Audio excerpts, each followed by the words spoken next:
We had a windstorm last night.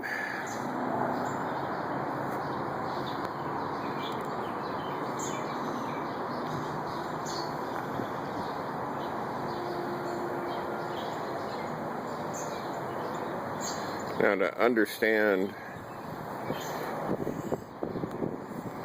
how strong it was, each one of these legs is completely filled with sand. So that means that this table weighs quite a bit.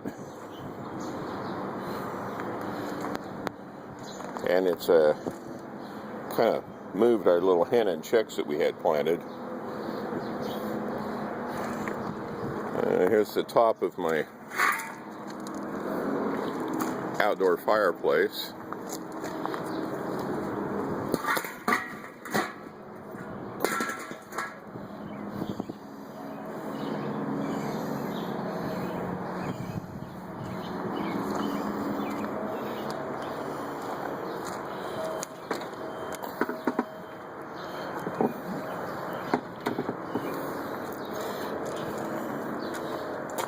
I think getting this untangled is going to be at least a two-person job.